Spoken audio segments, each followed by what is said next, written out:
Ahead of Bengal polls, real issues of education, jobs, healthcare take a backseat to symbolism. With the West Bengal Assembly elections scheduled for next year, political parties are gearing up for a fierce battle as Chief Minister Mamata Banerjee, who completes 15 years in office, faces the pressure of anti-incumbency. Traditionally, voters evaluate a government based on its performance in areas like industrial growth, employment opportunities, education, and healthcare, all critical indicators of a state's development. However, this time, key developmental issues seem to be overshadowed by debates around identity and symbolism. Education crisis: students leave Bengal in droves. The education sector in Bengal is under considerable stress. Thousands of students who appeared for the joint entrance examination are still waiting for their results due to the ongoing OBC reservation controversy.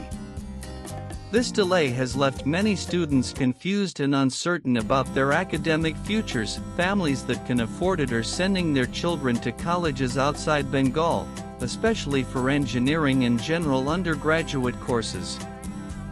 However, those without official means are left in a limbo. Shibapriya Roy, a recent Class 12 graduate, has taken admission in a college in Bengaluru.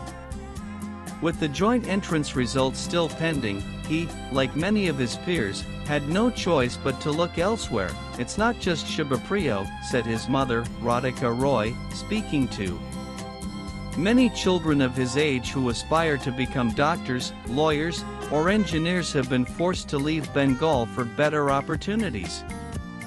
Who wants to send their children away? But it seems we have no choice. The situation highlights a growing trend of brain drain, particularly among the youth. While this year's migration is being driven by the OBC controversy, the outflow of talent has been unending for years, raising serious concerns about the quality and capacity of Bengal's higher education system. Employment woes continue. Job opportunities within Bengal remain limited, especially in high-growth sectors like IT. Many working professionals have moved to other cities for employment, often leaving families divided. Mahima Chowdhury, a central government employee based in Kolkata, shares the story of her husband, who works for an IT company in Hyderabad. He comes home on Saturday and leaves on Sunday night, she told.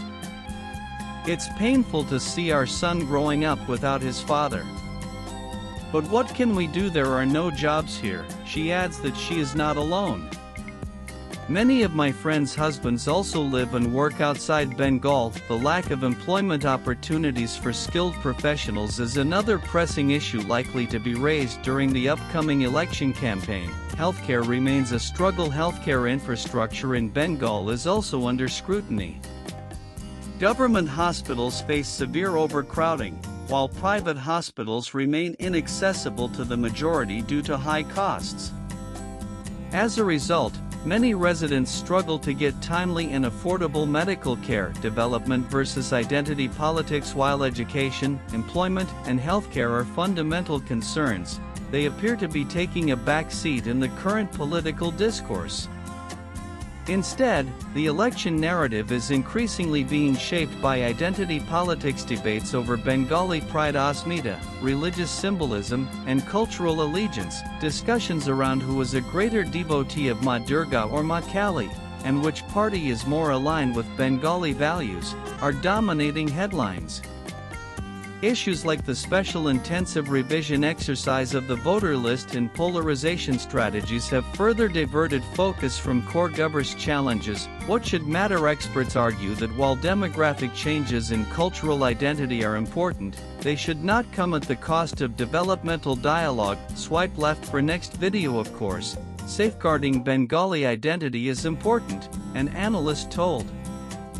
But can we ignore the fact that our children are leaving the state for education, our professionals are working elsewhere for lack of jobs, and people are struggling to access healthcare? With elections approaching, the big question remains: will voters prioritize symbolic issues, or will they demand answers on education, employment, and healthcare, the true pillars of